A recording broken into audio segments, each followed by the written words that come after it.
So there's a lot of misogyny, sexism, everyday sexism that just exists right across society. That's so unfair in today's world, but it is a reality of the world that we live in. Like, never at a moment in time did I ever think I'll be First Minister. And my hands were actually physically shaking. Because if people even sense a wee bit that you're nervous, it means that you care. You care. Prosperity is the thing that should unite us all. I want the public to know that I have their back. If you don't believe that you are what you're presenting, then how will anybody else believe? Well, AFI will be built, but one life lost is a life too many. But there's been over 50 lives lost. That's how dangerous it is. On my watch, this road will be built. When I be a First Minister for all, I mean it. It's actually how I'm going to roll. So in the political world, what people hear are the news headlines, which is a soundbite at a moment in time. It's not the whole story. You wouldn't allow people to speak to you the way they do on social media if you met them in person. So I would just block. And be particularly focused on speaking directly to maybe a young person who finds themselves pregnant in their teenage years. That, that's not the end of life. That's the start of a new journey or a new chapter. Politics is about the will to change things. It's about taking something and trying to do something better with it. I mightn't have all the answers, but I'll know where to go to get them. I would like the legacy of this term of this assembly to be childcare. We get it right, we build the economy. My advice all the time, particularly to young people.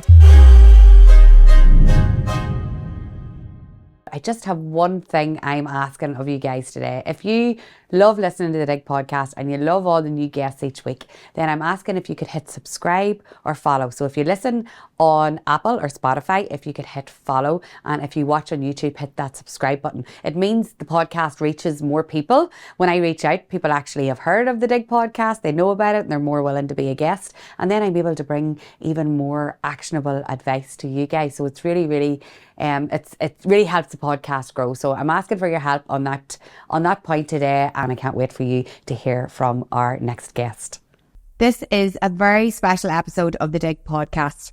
I would like to welcome First Minister Michelle O'Neill to the Dig podcast today.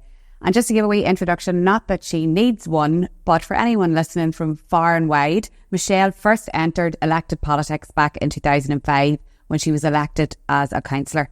In 2007, she was also elected as an MLA, and in 2010 became the first female mayor of Dungannon and South Tyrone. And that's when I first remember her, because I had a shop in Dungannon. So I remember Michelle as mayor there, and she did amazing work while I was a retailer in Dungannon. So we have her here today, and we're in Stormont. In Stormont, Michelle has served as a Minister for Agriculture and Rural Affairs, Minister of Health, and Deputy First Minister as well.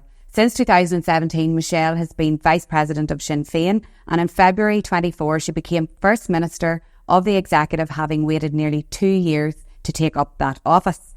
Michelle stood on a platform of being a First Minister for all and has stayed true to that pledge, working to deliver for everyone in society, regardless of their background.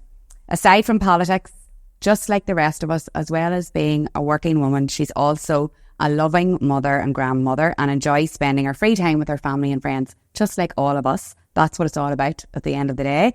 Thank you, Michelle, for being on the Dig podcast. Delighted to be here, Caroline. Great to get it finally catch up with you. So we'll be trying, but you're a busy woman, and just like a lot of people that listen to the podcast, so busy in work and life, and it's crazy, it's mad. I don't know how you do it all, but we're going to dive a wee bit deep. We need a few extra days in the week, maybe. That might help me sometimes. I know, everybody says that, and it's not possible, unfortunately. So we'll have to find a way through, and it's hard. But Michelle, obviously, I'm overwhelmed because you're here as the First Minister. It's obviously the first time I've ever done a podcast like this with someone in your position. So I feel very honoured to be here. But I also do realise that you are just a person with a story and a life like all of us. Mm-hmm. And everybody listens to the Dig podcast. Michelle, just to give you a wee bit of insight, they're people in the world of work mostly. So working hard, business owners, entrepreneurs, and people who work for people, and just people who want to do things better.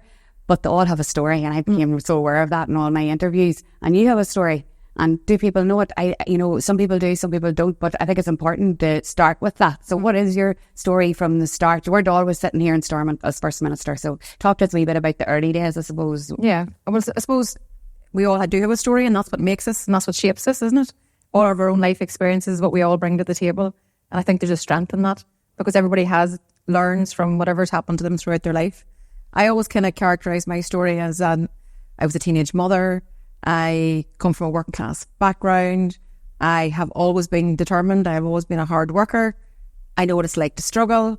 I know what it's like, you know, just to deal with the day-to-day challenges that we all do. I mean, anybody who's like a working mum or, you know, just trying to do your best, you're constantly feeling that tug between, you know, trying to get the right balance in life, which none of us can ever say we're perfect at, but we do try, and we should always try. But my personal story is that teenage mother, coming through the school system, having my daughter when I was doing my GCSEs, going back into school, finishing my A-levels, get into the world of work, trying to manage all of those things. And I'm very grateful for my story, because I'm very grateful because it all helped me be the understanding person I think that I am today. Well, at least I hope that's how people would see me. But certainly, I just think all that perspective makes me a good policymaker, makes me a good in terms of the political world, what I'm trying to do here in terms of supporting workers and families and communities, because that's ultimately what politics is about.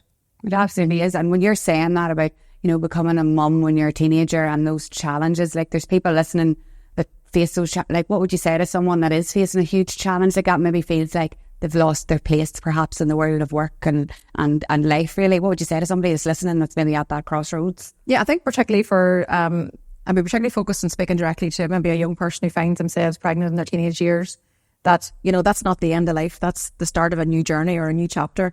And I'm dead lucky because I had enormous family support. And when you have that around you, you know how lucky you are and you can really, really value it. Not everybody out there has that in life.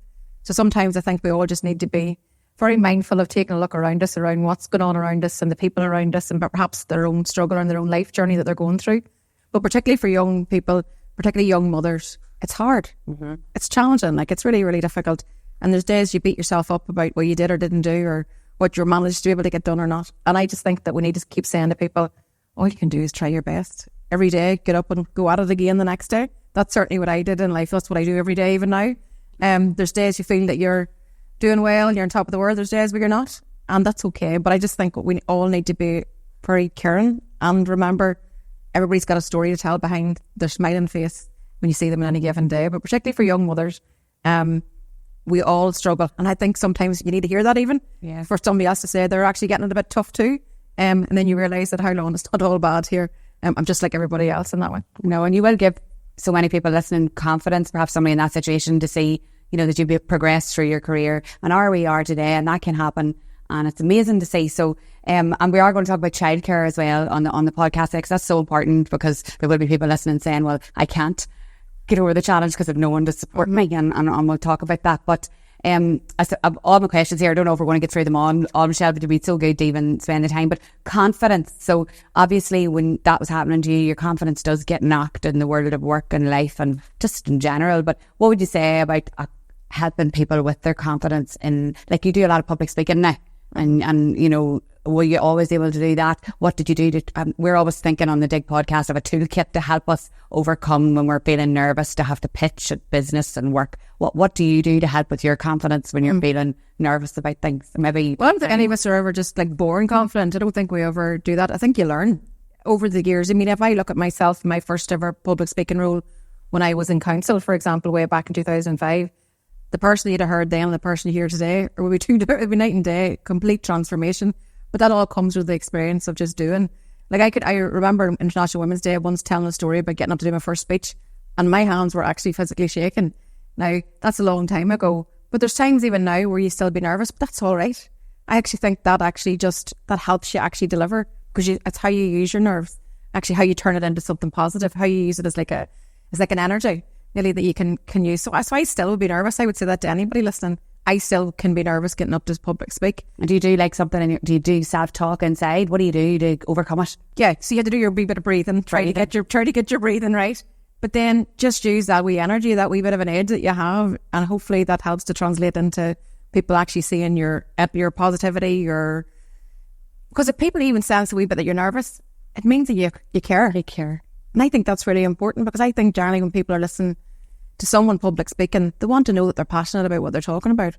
So that wee bit of an edge isn't any harm. So I don't think people should, give themselves a negative for that. It's actually okay to be nervous and just learn. My advice all the time, particularly to young people, in terms of confidence, is push yourself outside your comfort zone just that wee bit every day. Think of something that just makes you that wee bit anxious and just push yourself to do it. And I always say two outcomes will happen. One, you'll succeed, and then you know you can do it, and you'll do it again. Or secondly, you mightn't succeed, but you'll learn a lesson as to why you didn't. And again, that's a positive experience. So just pushing yourself outside your comfort zone and believing in yourself, because confidence comes from, if you don't believe that you are what you're presenting, then how will anybody else believe that you are what you're presenting? So I think that has to come. It has to start in here within yourself. Actually, that wee bit of inner core strength that we all have. Sometimes we need a wee bit of a shake to go and find it, but we all have it in there. I know. So you always believed you could do this role, right? You always did know deep down inside that it was there to represent everyone. You can see that. You can see the passion in your eyes anyway when you're telling us that. So hopefully people who are listening will do that, push themselves just that wee bit if they're scared. Think of the words from Michelle today and see how she has done that to help her in her role. So when you do that, this is the thing, right, Michelle? This is a big, big thing. For me, for everybody that's listening, sometimes when you do put yourself out there, you get hit with the negativity and other people's opinions, perceptions of how you are, and it can just make you set you right back. Like, we've all been there. And whenever I mentor businesses, they'll say, I don't want to do, perhaps we'll talk about social media or whatever, or putting themselves out there because they're afraid of what people are going to say. Is that something that you've faced, and what did you do then to overcome that? So there's a lot of misogyny, sexism, everyday sexism that just exists right across society. And unfortunately, women are judged in a very different light to their male counterparts. So when a woman in business, a woman in politics takes to the floor to speak, to deliver something, to talk about something, they're critiqued on everything from their makeup to their outfit to their hair or whatever. That's so unfair in today's world, but it is a reality of the world that we live in. But one of the underbellies in our society is misogyny, and we have to call that out. That means women checking other people and men, everybody in society checking others whenever they hear that misogyny. Don't let it go unchecked, because otherwise you're part of it. And I think that's something that we as a society need to grapple with, because that sort of underbelly of misogyny is still rife, and it's still quite horrible. And I just think that for me personally, how I cope with that is I choose not to see it. Okay. So particularly in a social media world, I would refuse to engage in negative commentary, because I believe in surrounding myself with people who are going to give me honest feedback, people who are going to give you an honest critique. Perhaps that was a great performance, or maybe you needed to do something a bit better there. But if you surround yourself with those kind of people, then you have an honest view of the world. All that negativity that comes, particularly on the social media space, which is equally good as it is to the negative things that come from it. I just think that we have to just knock it on the head, and we have to call it out whenever we see it, particularly whenever it's misogyny. Yes, and I suppose abstinence from reading it can protect your mental health too. Sure, because you can really get into a bubble and really feel like this is just the whole world view. I always say, remember, social media is not the world. Mm-hmm. It isn't the world. It's not where everybody lives.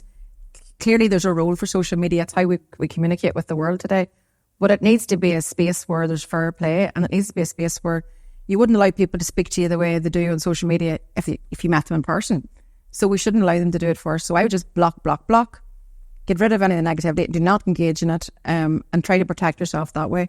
But then surround yourself with a circle of people who are going to be honest and give you the kind of feedback that you actually want. Yeah, so true. Because sometimes you can get 100 positive things, but one person says something horrible and you fixate on it. Throw you. Yes, you totally fixate on it, and we just need to maybe teach ourselves to not do that. Yeah. A person said to me one time, if you drink poison, you're going to get sick. So that was really good advice. So if you continue to read that, and that helped me overcome a lot of things. So thank you for sharing that, because that's really good advice. That'll help people. So you did touch on social media. Social media is, as you said, can be used in such a positive way. And I see a lot of the work that you're doing online, and you're using it in a positive way to connect. That's obviously a conscious decision of yours. How effective has that been? Because we have a lot of people listening, Michelle, that are on social, that are businesses, that are work for people, and haven't embraced the platforms yet because of the things we just talked about. But how positive has it been for you as a leader? It's hugely positive in this way. So in the political world, what people hear are the news headlines, which is a soundbite at a moment in time. It's not the whole story. So I find social media is a great platform. All the platforms are great in order to be able to communicate in a much more real and honest way, to be able to say, let people see interacting with how you are with young people, or how you are with different groups that you've met, and you get a chance maybe to say more of the story and actually communicate it much, much better. So for me, it's a powerful platform, and one that I regularly use, obviously, across all the different outlets. But I just think it's a huge opportunity, but with all that opportunity comes what we've just talked about, the pitfalls and the downfalls, but we have to have strategies in which to deal with those things. But I'd say that probably the benefits outweigh the negatives, I think. And I think it's where we do communicate and put messages out there now. People do quickly do a quick scroll, when they wake up in the morning before they go to bed at night, they're constantly looking to see what's going on. So for me, it's a positive platform, and it allows me to let the public see that I, as their First Minister, that I, as an elected representative, I'm out and about, engaging with everybody, trying to do my best for people. I want people to know that I have their backs. I want people to know that I'm always going to do my best. And I think that gives me the chance to do that. It also allows you just to have that interaction, because you can get the feedback, usually constructive. And you can, like we would do like online surveys and things like that, where you actually get the views of the public on certain issues. So, for example, one of the things that we're talking about in the Assembly today is around baby loss certificates. So anybody who's been through a miscarriage, previously you wouldn't get a birth cert. So nearly like it was the system saying it didn't happen. Didn't matter. And that really, really, really hurt so many people. So we listened to that and we engaged, and we did an online survey. We got immense feedback from people to say how important this would be to them to have the child that they lost acknowledged, by government. And we're going to do something about that. So there's a good example of how to use the social media platform in which to engage with people. And over the course of the weekend, I think we had like a couple of thousand people actually came forward to talk to us about that one issue. So there's the power. There's the power. Yeah. And that's the example you give to people that are perhaps saying, oh no, it's not right for me, I'm afraid. Well, if you can do something massive like that, yes, exactly, that changes people's lives. You're actually changing lives. Yes, yeah. And businesses can change their business life if they do this. And so I'm always a great advocate for it. I think it's brilliant when you're sharing that story. That's another example. So hopefully people listen and say, right, I'm going to take the bull by the horns and do an online survey, see what my customers want, see what my people want. So that's a great example. But great to see how politicians can use it and use it at the forefront of changing lives as well. So look, whenever you became First Minister, it was historic, obviously. How did that feel for you and your family? These are massive milestones for you in your life. Like, what did you feel like? Yeah, I mean, I never, we're talking about what's my story earlier, and like never at a moment in time did I ever think I'll be First Minister of the North of Ireland, Northern Ireland, whatever you're comfortable calling our place. But here we are now, and it's truly historic. I mean, it speaks to the change, I think, that's happening right across the island. But this was something that was never supposed to happen. Someone from my background, a nationalist or Republican, was never supposed to be First Minister in this place. It was designed in a way to ensure that it didn't happen. But again, does not speak volumes in terms of the change. So I felt enormous pride, personally. I felt pride for my community. I felt pride because I fought the election on being a First Minister for all. And that's not a slogan. I actually mean every word of that. I will practice that. First Minister for all. So there's people listening to the podcast, Michelle, from all over community, all different communities, different walks of life.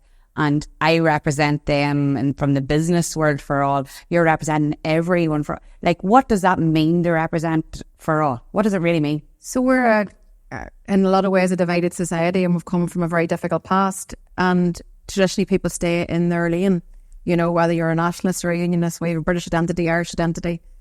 But I think the world and the place we live in is very much a changing portrait. And my election as First Minister for all says that, yes, I am an Irish Republican. Yes, I am proud of, my community, my background. But I want to be much more than that. I want to represent everybody out there in society fairly and equally. And I think I can do that. And I believe that's what the public endorsed whenever I was elected as First Minister, because people want that as well. People want that togetherness. People want us to live side by side. You see, everybody is comfortable in their own background and where they come from. That's all right. I think actually that's the beauty of the Good Friday Agreement. Be who you are, but equally work with others. And I think we'll achieve so much more whenever we work together. So that's why I'm determined to bring all the parties of the executive together, to continue to work with everybody, because we'll get so much more done when we're working together. And we care less about who gets the credit, but more about getting the job done. And that's the approach that I have taken from day one. And I believe that's what the public are endorsing. They like that togetherness. They like someone who's going to stand up for everybody regardless of their background. And just that has not been the history of this place. But now it's changed, and I am determined to lead by example. And that means me stepping outside my comfort zone. That means me doing things that perhaps someone from my background has never done before. But I'm very comfortable with all of that, because when I be a First Minister for all, I mean it. And that means doing things that are important to other people from different backgrounds as well. And I'm hoping that in my first 10 weeks in the role, people can see that in action. They can see that I've actually lived up to the promise that I made. Because as I said, I remember someone said to me once about it being a slogan, and I said it's absolutely not a slogan, it's actually how I'm going to roll. And it's when you walk the walk, yes, people will see. So this is what I always want to know, right? I always want to know, how do you know what we need? How, like the people listening from both communities, and how do you know what that community needs, what we collectively need? How do you know? How do you stay in touch with the people on the ground? Us. Well, I'm an activist. Okay. That's my background. Right. So that's community activism. That's on the ground. That's as close to your own community. I am also part of the community. So I have the same needs and wants as everybody else, as does my family. Childcare, which I know we're going to talk about. You know, my daughter's going through, you know, getting ready to go back to work, and she's thinking about her childcare options. It's like, these are all, my family and me go through the same things as everybody else does. Being a good political leader is the ability to listen. You have to have the ability to listen and to hear what people are saying. And constantly, sure, I'm on the ground always. I'm meeting people constantly. People aren't shy about telling me what it is that they want, and rightly so. And what they tell me constantly is they want political leaders to work together. They want us to be focused on delivering things together. They want that unity of purpose around good public services. They want us to fight the good fight and getting a proper funding model so we can do childcare, health service reform, all the things that we want to do. But they want to see that constructive, pragmatic relationship across political parties and our ability to be able to deliver for them together. So I get that constantly by being out and about. I get it from my own constituency in my own backyard. I get it from my own family. I get it from my own lived experience. But I'm always somebody who says, I mightn't have all the answers, but I'll know where to go to get them. Yeah. And I think that's the listening piece. I think sometimes when you think of people in politics, and especially us all here as a team in the podcast today, walking about Stormont, you sometimes feel like politicians are on such a high level that they're not real people. That's sometimes which is nonsense, because everybody is a person.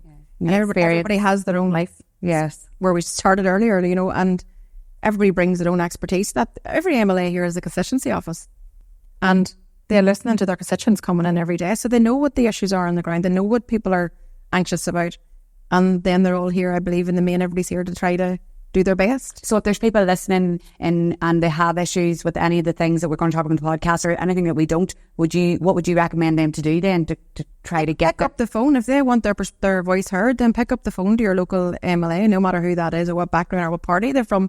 Pick up the phone and let them know what you're thinking. So interesting that you say that, because I've never picked up the phone till an MLA in my life, and I've been complaining all my life about business and work. But it's, you know, like I would never have thought that was achievable for me to be able to reach someone whenever I was paying rates in Dungannon or whatever. But it's actually, you're just putting it in the black and white. Because politics, well, for me, politics is about the will to change things. It's about taking something and trying to do something better with it. For me, ultimately, it boils down to, what can I do to better people's lives? That's the bread and butter on a day-to-day basis. And for my party, I'm going to speak for my own party.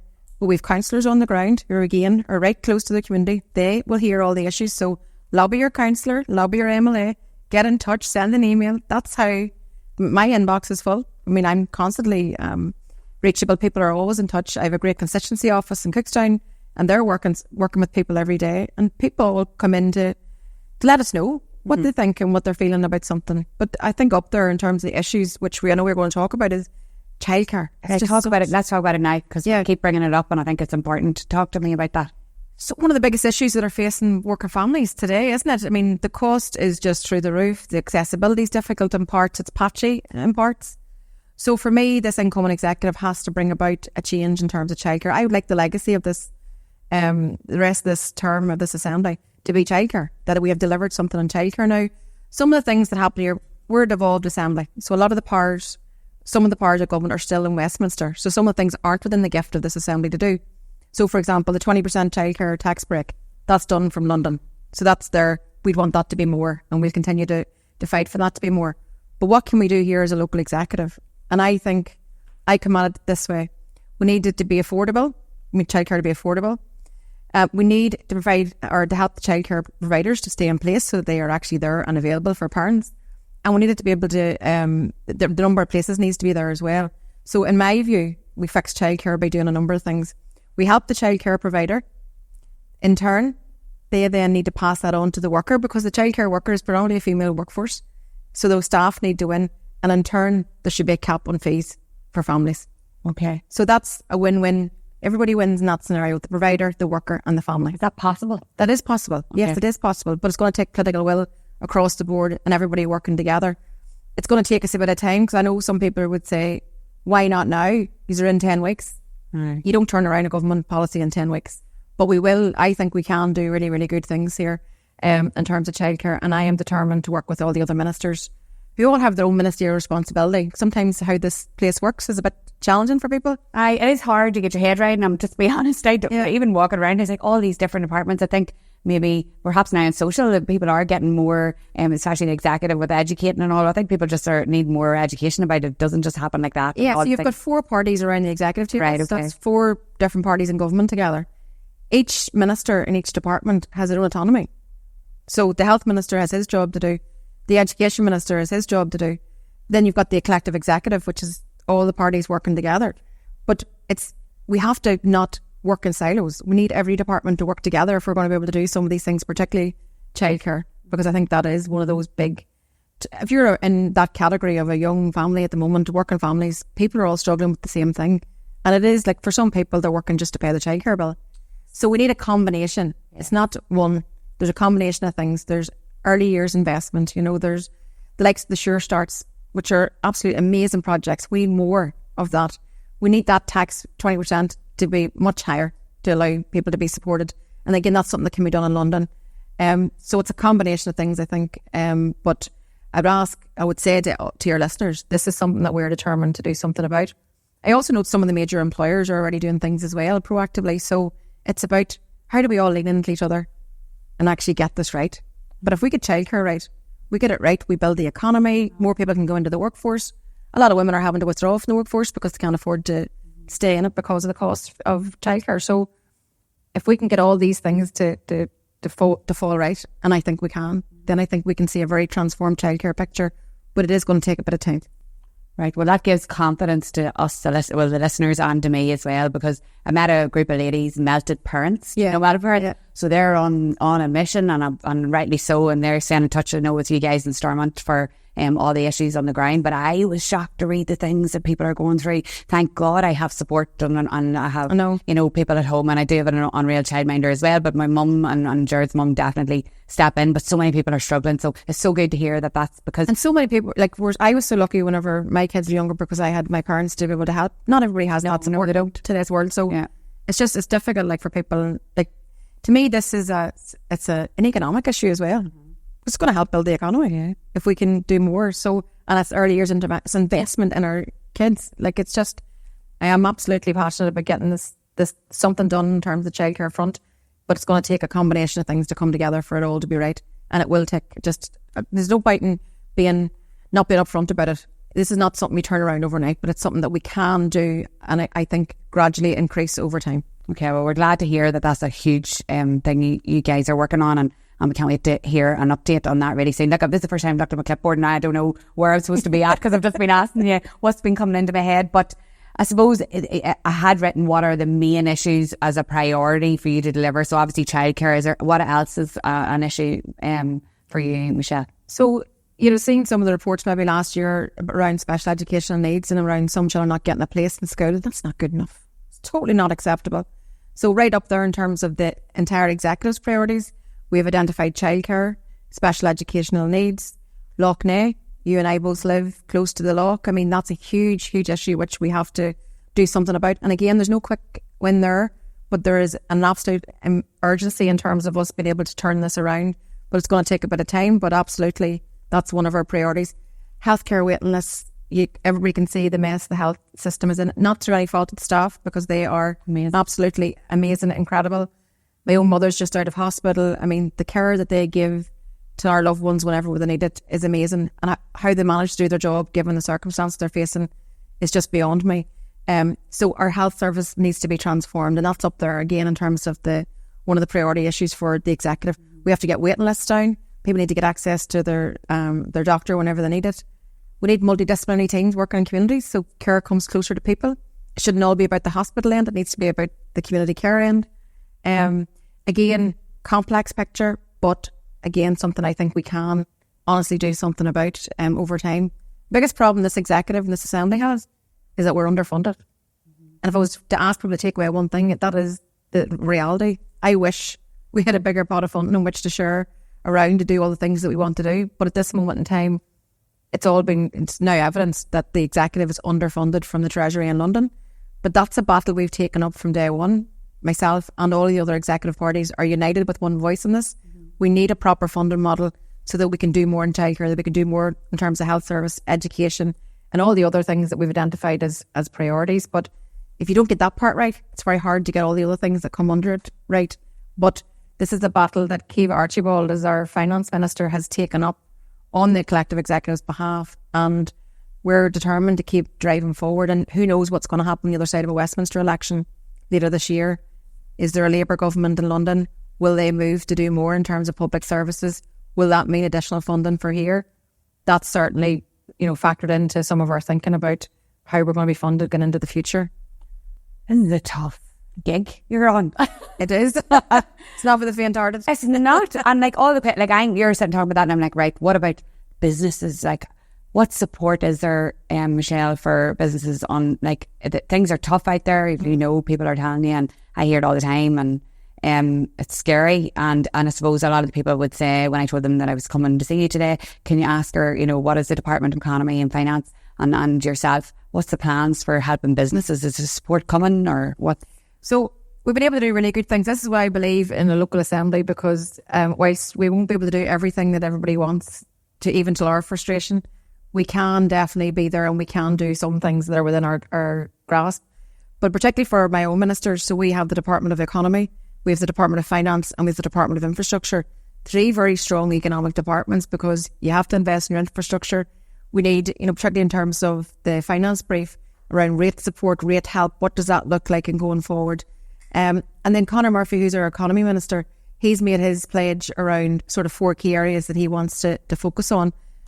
We have, and maybe this is more for big business, but dual market access. We now have access to both the British market and EU markets. That's massive potential for us in terms of getting investors to come here, because we become this fantastic place in which to invest in. That then lifts everybody up, because that's more jobs, better jobs.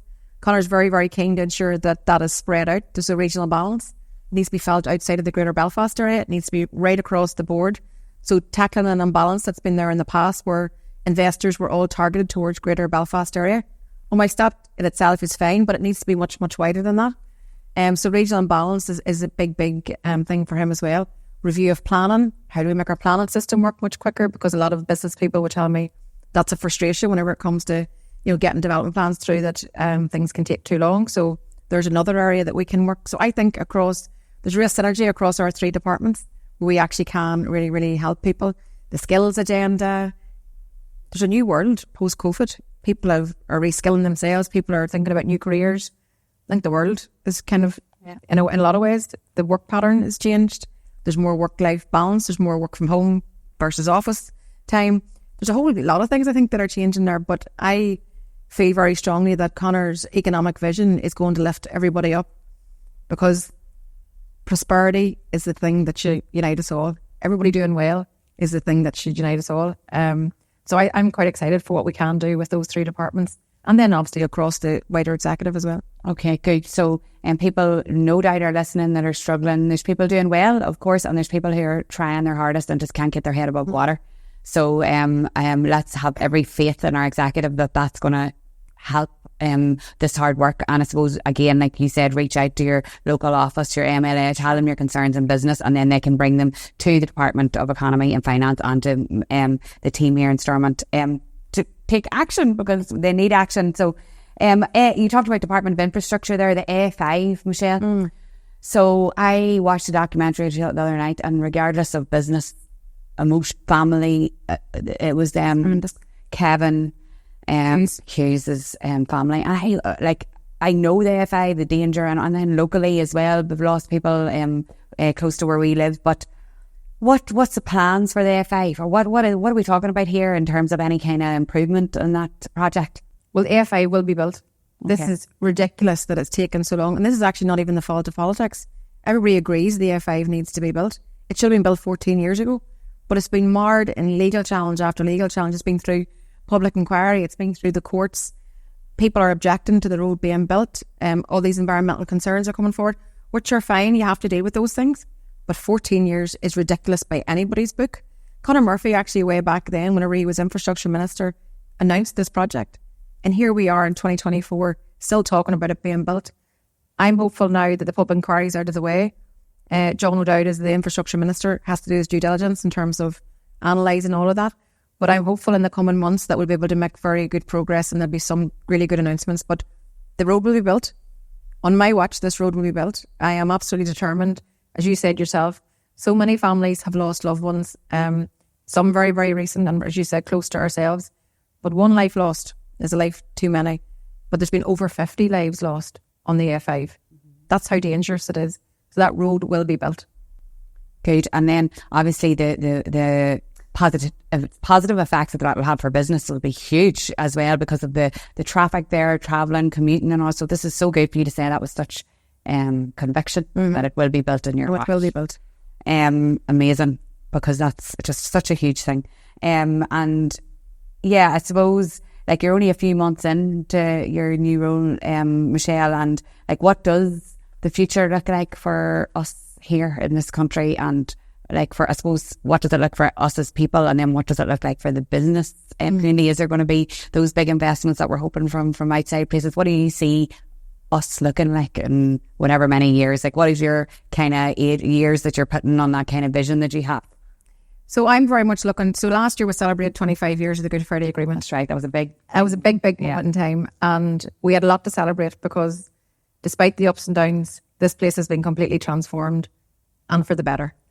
But we have a lot more work. So my eyes are focused on the next 25 years. My head is absolutely focused on how can I build that prosperity for everybody? How can I help workers, families and communities? How can I do my very best and bring my A game to work every day for them? And that's what First Minister for All for me is about. It's about trying to do my best. I want the public to know that I have their back. I want them to know that I will do work night and day to try to transform and to deliver better, because ultimately it has to be about better for everybody. So whenever I look towards the future, I think there's a lot of things on the horizon. There's a lot of change. My election as First Minister speaks to change that's happening across the island.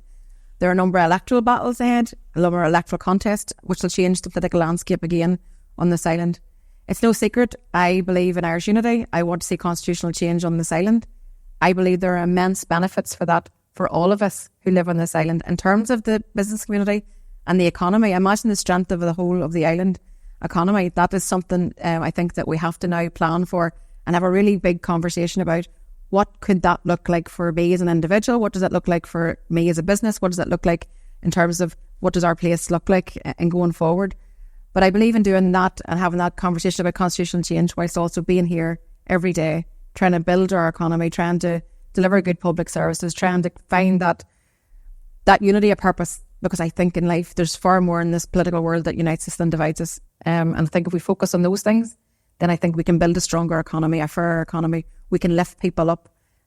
We have to continue to fight the battle here for strongly funded public services. That's not the case under the Tories for the last 13 years. But I'm hoping change is coming there too in terms of the Westminster election and what potentially could come out the other side of that, which will allow us then to here in the executive to do our best. So I'm hopeful. Despite the challenges, I am very hopeful. I didn't know this actually until recently, but I was travelling to the United States to tell people that we were open for business, that we were a great place to come and work and invest. We're actually the third happiest people in Europe, believe it or not. I really learned this. Well, we're actually a very young population. All right. Yeah, we've got a very strong entrepreneurial spirit. We do. We have a lot to sell in terms of who we are, and our small place of the world makes a massive imprint across the international community. And when I was in the United States over the last couple of weeks, it was all to sell our wares. It was all to say, come and invest, because ultimately then that's going to help everybody who lives here. So this, for me, I'm focused on making sure that young people that they're waking up and there's hope and opportunity in their hearts, that they have the ability to do whatever it is that they want to do in life. So for me, political leadership is providing that vision. It's about providing that hope. It's about trying to create that opportunity. It's about lifting everybody up so that everybody shares. Whenever you're winning, everybody must win. Otherwise, it's not a win. Absolutely. The third happiest in the world? I think it's Europe. Oh, Europe. Yeah. Oh, I just made it the world there. Okay, third. Why not? Let's go. Okay, we're the third happiest in the world. I'll take that. Yeah, but it is a good place. It is, and everybody works hard, and you do see a change, and there's positivity, and we do need to shout it from the rooftops that we're here, we're doing great. Like the businesses, as you know, that in this country, like blow your mind the things that people are doing, and from the small entrepreneur to the big, companies. Every one of them shining in their own field. They really are, and we see them all. They're all around. They're right behind the camera where we are now. Yes, exactly. Like all the people that have made this happen today are all like, and it's just so exciting. It really is. It really is. And I think a lot of the times the news headlines focus on negative stuff. There is way more positivity out there. Yes, there are challenges, and yes, we must tackle them and do something about the things that are difficult. But I do believe there's way more positivity out there in terms of where society is. And as you said yourself, like we are blessed with like such amazing talent all around us, and we have something to sing and shout about. We do, and thankfully people do seem to be lifting each other up, like across all communities. Everybody is working together. I see it so much now. It's so brilliant to see, and a great just great feeling for the future. So Michelle, how do you switch off? So I want to tell you this, the last series we did of the podcast, right, was sponsored by Mars Pharmacy, and they wanted to try to make people in the working world learn how to look after themselves better, because life's so busy and you can really struggle with loads of things, your physical health, mental health and all, because it's mad, crazy. How do you, like, everything you're doing, like you've got scheduled, I know everybody's busy, but I mean, you are in a very high powered position. How do you switch off? How do you look after yourself? It was great difficulty. Okay. Well, we want to know what's possible. So please give us some hope. No, you do have to. And I made myself a promise whenever I came into the show that I would try to get that balance right. You need some time in the week to just be with your family, just to de-stress, to come down a wee bit, to connect with people again. For me, I do that with walking. When I can, get out to walk. I used to do the gym a lot more than I'm doing at the minute, if I'm truthful. But I like to try to get to the gym where I can. But I love to cook. And that's actually how I de-stress. So my family laugh at me. So whenever I've had a very, very busy week, I want to cook for them all. That's just me de-stressing, taking it out in the pots and pans and actually cooking a meal. What do you like to cook? There's nothing I won't cook, but I love to barbecue. I even barbecue in winter. But come on now, we're not the great. I was going to say we don't have the best weather for that type of cooking. I barbecue even in the winter all year round. Right. But just anything that's like where a family can dine together. So that's my connection to my family, bringing them together, cooking for them, sitting around, catching up with everybody, just knowing what's going on. I'm a grandparent too, so there's nothing more joyous than that, I have to say. And that just gives me I don't know, that's, if you need to recharge the battery, then a wee snuggle there doesn't do any harm. No, and you know what, just shows, people do, I suppose, feel like someone who'd been in First Minister position so detached from, but at the end of the day, you're just normal. No, sure. I'm a mummy, I'm a granny, I'm a daughter, I'm a sister, I'm a partner. I am all of those things, just like everybody else, and I'm trying to manage all of that in life. But that's, I suppose, I'm not unique in that way. I might have a different job to everybody else, but everybody's trying to manage the same things. And we all struggle, I think, probably at times to try to get it right. But all you can do is just keep yourself in check. And so you'll make us a good feed when we're stressed is what really all boils down to. Yeah, eat your feelings. That's good. The stakes are on and they're rain, hail or snow in Michelle's house, but it's just good to hear that you're just like all the rest of us. And I want to thank you for being on the Dig podcast today. A momentous moment for the podcast to have someone in your position agree, first of all, to say yes, speak so openly about the fact that you are there for everybody. And we can see that in your eyes and your body language and everything, the way you are. Like, I think if anyone's listening, that's very evident that we have to reach out if we have concerns. Everyone in the executive seems now to be working together. You and Emma are working really strongly together as a team, and we have to all embrace that and use that now for our advantage. So thank you. Maybe next year you'll come back on and tell us about the improvements and all. Absolutely, I'd love to do that, because that's what it is. We have to deliver. Yes, that's right, because words are words. Yes, we need action. Yes, so I absolutely understand that. We're 10 weeks in, we're giving it our all, and I am very happy to come back and talk to you again whenever we're able to make progress across some of those things that we've talked about. Right, so you heard it there, as you promised. So coming back in the Dig podcast, thank you so much, Michelle, and good luck in the next few months and years or whatever in your position, and we can't wait to catch up again soon. Thank you, Caroline.